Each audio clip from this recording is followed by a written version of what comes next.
नमस्कार दोस्तों, मैं स्वागत करता हूं आपका अपने YouTube चैनल पर लर्निंग स्किल्स पर। और आज का जो हमारा टॉपिक रहेगा इकोनॉमिक्स पे रहेगा, अर्थशास्त्र। उसके अंदर बहुत सारे टॉपिक हैं आपके, लेकिन हम उसी टॉपिक के ऊपर आज बात करेंगे। देखो, जो जाना जाता है कि इकोनॉमिक्स बहुत भारी सब्जेक्ट है, लेकिन ऐसा कुछ नहीं है। मिलके सब साथ पढ़ेंगे और ये समझेंगे इसकी बारीकियों के बारे में।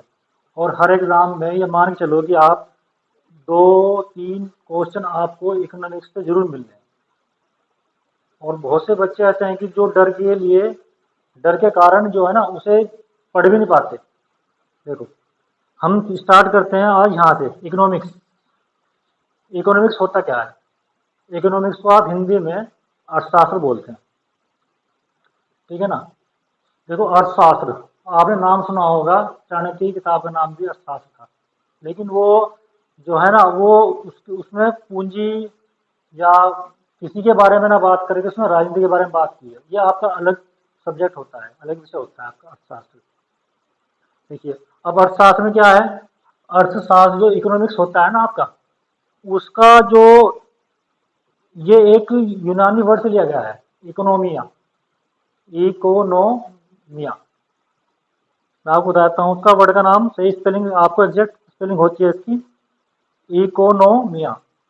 ये एक आपका ग्रीक वर्ड है, और जो है ना, ये एक यूनानी वर्ड है आपका। और इसके जो फादर कहे जाते हैं ना इकोनॉमिक्स के, वो होते हैं आपके एडम स्मिथ। इन्होंने एक बुक लिखी थी, बुक का नाम है भाई वेल्थ ऑफ नेशन। और जो आपका इकोनॉमिक्स होता है ना, वो आपका मैनेजमेंट ऑफ वेल्थ होता है। यानी कि आप मैनेजमेंट कैसे करते हैं अपनी पूंजी का। वेल्थ माने पूंजी, जो आपके पास जो धन दौलत है, जो आपका पैसा है, आप उसका मैनेजमेंट प्रबंधन कैसे करते हैं, उसे ही आप इकोनॉमिक्स बोलते हो। देखो, एक छोटा सा इंट्रोडक्शन था, आप समझ गए होंगे मेरी बात को। अगर आप समझ नहीं पाए तो एक बार इस वीडियो को दोबारा रिपीट करके समझ लेना, आप समझ जाओगे। अब देखिए, इसके अंदर बहुत सारी टर्म होती है। जैसे आपका जो इकोनॉमिक्स होता है ना, वो मेनली आप दो प्रकार से मान सकते हैं। आपका दो टाइप होती है आपकी, एक तो माइक्रो होता है, एक मैक्रो होता है। माइक्रो जैसे नाम से आप सुन रहे हो ना, माइक्रो बहुत छोटा। यानी कि मैं एक इंडिविजुअली पर्सन, मैंने कोई आदमी उठाया, मान लो के वेणुगोपाल है, मैंने वो आदमी उठाए और मैं उनके कमाई के बारे में, उनकी पूंजी के मैनेजमेंट के बारे में, जो प्रबंधन के बारे में सब कुछ जानकर लेता हूँ, तो माइक्रो के अंदर आएगा। और मैं कोई कंपनी लेता हूँ, कोई बड़ी कंपनी हो, पेट्रोलियम कंपनी हो या कुछ भी हो, अगर मैं उस कंपनी के पूरे मैनेजमेंट के बारे में देखता हूँ पैसे के लिहाज से, तो वो उसके अंदर मैक्रो के अंदर आता है वो। तो आपके दो ये तरीके होती हैं, माइक्रो और मैक्रो। अब देखिए, आपके सामने मैंने कुछ ये पॉइंट्स लिखे हुए हैं कि जो हमेशा हमारे सामने आते हैं और कभी हम इनके बारे में समझ नहीं पाते कि इसका मतलब क्या होता है। ये भी आपके इकोनॉमिक्स के अंदर ही आएंगे। सबसे पहला पॉइंट है आपका इन्फ्लेशन। आपने सुना होगा कि भाई आजकल के दौर में इन्फ्लेशन बहुत ज़्यादा है, महंगाई बहुत ज़्यादा है। जैसे आप शुद्ध हिंदी में बोलते हैं मुद्रास्फीति, यानी कि मुद्रा पैसे, स्फीति माने तेजी आना। ये मान के चलो कि जब जैसे आपके जीएसटी होती है ना, जीएसटी की फॉर्म क्या होती है? Goods and service tax. यानी कि गुड्स माने वस्तुएं, सर्विस माने सेवाएं। जब भी आपकी वस्तु और सेवाओं में की कीमतों में या मूल्य में जब भी वृद्धि आएगी, और वृद्धि निरंतर आएगी कि बढ़ती जा रही है, बढ़ती जा रही है, तो उसको आप क्या बोलते हैं? मुद्रास्फीति। यानी कि उसे आप बोलते हो इन्फ्लेशन। देखो, आपके सामने लिखा हुआ है, उसे आप क्या बोलते हैं? इन्फ्लेशन। अब देखो, एक बात और देखिए आप, हमेशा जो इस तरह के जो केस होते हैं ना, इसमें जो वस्तु और सेवाएं होती हैं वो बहुत महंगी हो जाती है, ठीक है ना। इसकी कुछ स्थिति होती है, स्थिति का मतलब कि आप कब पहचानोगे कि इस टाइम मार्केट में महंगाई है। आप ये मान के चलिए, जब भी वस्तु और सेवाओं की कीमतों में वृद्धि होगी तो इन्फ्लेशन होगा। जब भी सेवाओं और वस्तुओं की डिमांड होगी, यानी कि उसकी मांग होगी, तो तब भी इन्फ्लेशन आप देखने को मिलेगा आपको। मार्केट हो या अर्थशास्त्र हो या कोई बाजार हो, जब भी उसके अंदर आप देखते हैं कि महंगाई बढ़ती है ना, तो जो आपके पैसे होते हैं, रुपया होता है, उसका फ्लो, जिसे आप बोलते हैं लिक्विडिटी, तरलता, वो बहुत ज़्यादा देखने को मिलेगी मार्केट में, पैसा बहुत ज़्यादा होगा। और हमेशा ऐसी कंडीशन में जो पैसे की कीमत होती है ना, वैल्यू ऑफ मनी, रुपए की जो कीमत है वो अपना अस्तित्व खो जाती है और वो बहुत कम हो जाती है। और एक आप ये मान के चलिए कि जो इन्फ्लेशन है ना, वो हमारे रोजगार के लिए भी कुछ लिमिट तक ठीक होता है। उस लिमिट का मतलब, जैसे मान लो आपके पास कोई 100 रुपये का सामान है और आपने उसे जो है ना महंगाई बढ़ने के बाद 200 रुपये का बेच दिया, आपके पास पैसा आएगा तो आप ज़्यादा पैसा कमाने के लिए कुछ एम्प्लॉय हायर करोगे, यानी कि कुछ आदमियों ने पास रखोगे पैसा कमाने के लिए, मैनेजमेंट बनाने के लिए, तो उन्हें रोजगार मिलेगा। तो किस हद तक तो ये कुछ हद तक तो ठीक रहेगी। उसके बाद ये ना जब महंगाई ज़्यादा बढ़ जाएगी तो ये नुकसानदायक होती है।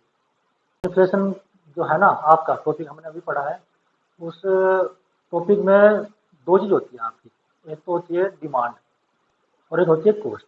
तो इन्फ्लेशन होगा डिमांड की वजह से। जैसे मान लो कि आप मांग बढ़ाते हो, यानी कि आपके पास कोई मार्केट में कोई एक चीज़ है और उसके खरीदार बहुत सारे हैं, तो हमेशा ऐसी चीज़ों की कीमत बढ़ जाती है, तो ये आपकी आती है डिमांड इन्फ्लेशन के अंदर।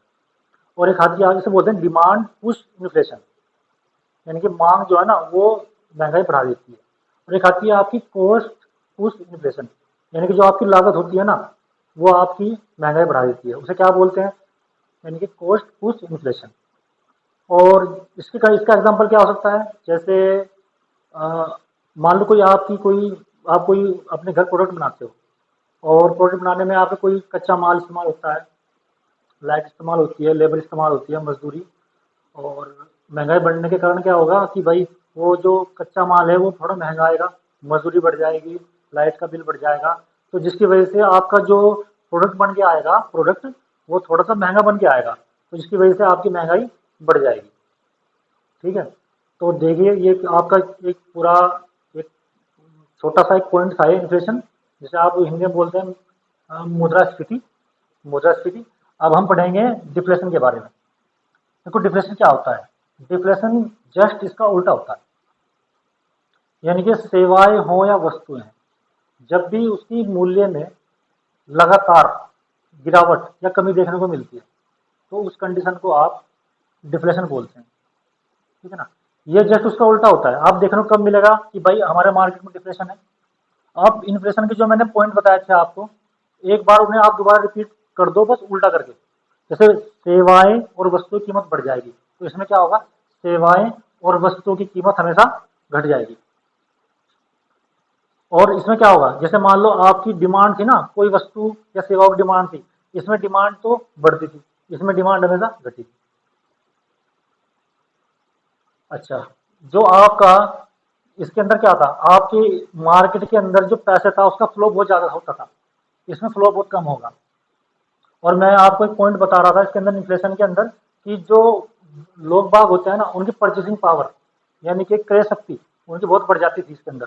तो इसमें जो है ना उनकी क्रय शक्ति कम हो जाएगी, यानी कि आदमियों के पास, लोगों के पास पैसे बहुत कम होंगे, जिससे वो सामान बहुत कम खरीद पाएंगे। और इसके अंदर आपकी जो डिमांड होगी ना सेवाएं और वस्तुओं की वो भी कम हो जाएगी, और हमेशा पैसे की जो वैल्यू है यानी कि मनी मनी वैल्यू वो बढ़ जाएगी इसके अंदर। मुद्रास्फीति की आपको थोड़ी मेरी बात सुन के थोड़ा कन्फ्यूजन हो रहा होगा कि दोनों पॉइंट्स की हैं, लेकिन आप इस वीडियो को एक या दो बार रिपीट करके देखोगे ना तो आप अपने आप समझ जाओगे कि मैं कहना क्या चाहता हूँ। इसमें महंगाई बढ़ेगी, इसमें महंगाई घटेगी। बेरोजगारी इसमें बढ़ेगी, इसमें बेरोजगारी घटेगी। अच्छा, एक आपका होता है डिस इन्फ्लेशन, विस्फीति। देखो ये इसका उच्चार है इन्फ्लेशन का। सरकार और आरबीआई मिलकर के जब महंगाई बढ़ जाती है ना तो निरंतर प्रयास करते हैं, उसे घटाने के लिए जो क्रिया कहलाती है वो आपकी कहलाती है डिसइन्फ्लेशन, विस्फीति। एग्जाम्पल के तौर पे समझिए, मान लो आपका पेट्रोल है वो 100 रुपये का है और सरकार चाहती है कि पेट्रोल कम करे, तो वो आपको 30 रुपये या 20 रुपये सब्सिडी देगी। पेट्रोल आपको कितने का मिलेगा, 70 80 रुपये का। तो जो महंगाई कम होगी ना वो डिसइन्फ्लेशन के कारण होगी। ठीक है ना, एक होता है आपका रिफ्लेशन, ये इसका उल्टा होता है रिफ्लेशन, यानी कि जो आपकी जो मंदी आई हुई है मार्केट में, जो चीज़ बहुत सस्ती हो चुकी है, जैसे मान लो कोई चीज़ है वो उसकी एक्चुअल कीमत 100 रुपये है, लेकिन वो 50 पे बिक रही है। अब क्या होगा, गवर्नमेंट जो है ना मैनेजमेंट बनाने के लिए उसकी कीमत को बढ़ा करके 70 रुपये कर देगी, जिससे आने वाले दौर में अगर वो 100 पे पहुंचता है तो एकदम से ज्यादा पैसे ना बढ़े। तो उसी स्थिति को बोलते हैं आप रिफ्लेशन, मुद्रा मुद्रा अस्फीति। एक पॉइंट है आपका स्टैग इन्फ्लेशन, सॉरी स्टैगफ्लेशन। आप इसे क्या बोलते हैं बच्चों, स्टैगफ्लेशन को? देखो, स्टैगफ्लेशन आपका जो पॉइंट है वो है गतिहीन स्फीति या स्टैगफ्लेशन, यानी कि एक ही समय पर महंगाई भी हो और मंदी भी हो। ये स्थिति जो है मार्केट के हिसाब से, अर्थव्यवस्था के हिसाब से सबसे भयावह भयंकर स्थिति है आपकी। इसमें होता क्या है, इसमें होता यह है कि आपका एक ही समय में कोई चीज महंगी है और कोई चीज सस्ती है। जैसे एग्जांपल के तौर पे लो, आपका पेट्रोल या खाने का तेल बहुत ज्यादा महंगा हो गया और इसी समय में मजदूरी घट करके ना आधी हो गई, तो जो एक मजदूर आदमी है वो कैसे सर्वाइव कर पाएगा, जीवित रह पाएगा, या कैसे अपनी जरूरत को पूरी कर पाएगा? ऐसी स्थिति को बोलते हैं स्टैगफ्लेशन। इम्पोर्टेंट, बहुत इंपॉर्टेंट पॉइंट है आपको समझने के लिए, इसके बारे में आपने सुना भी होगा। अब देखो, कुछ चीजें नोट नोट करते हैं और समझते हैं कि जो इन्फ्लेशन होता है ये किसके लिए फायदेमंद है, किसके लिए नुकसानदायक है। वैसे देखो, वैसे देखिए आप, बहुत से पॉइंट होते हैं कि किसके लिए फायदेमंद नुकसानदायक होता है, लेकिन हम कुछ पॉइंट समझेंगे। जैसे कि आप ये समझिए कि हमारे जो दादा थे उनके पास अब से 30 साल पहले 100 रुपये थे, तो क्या उस 100 रुपये की कीमत अब की जो 100 रुपये की कीमत है दोनों की बराबर होगी? नहीं। उस टाइम में जो 100 रुपये थे ना उनकी कीमत बहुत ज़्यादा थी, यानी कि वैल्यू ऑफ मनी बहुत ज़्यादा थी, और अब की जो कीमत है वो वैल्यू ऑफ मनी बहुत कम है। तो आप ही समझ सकते हैं कि पैसे के लिहाज से वो ये जो है ना स्टैगफ्लेशन, ये बहुत नुकसानदायक है।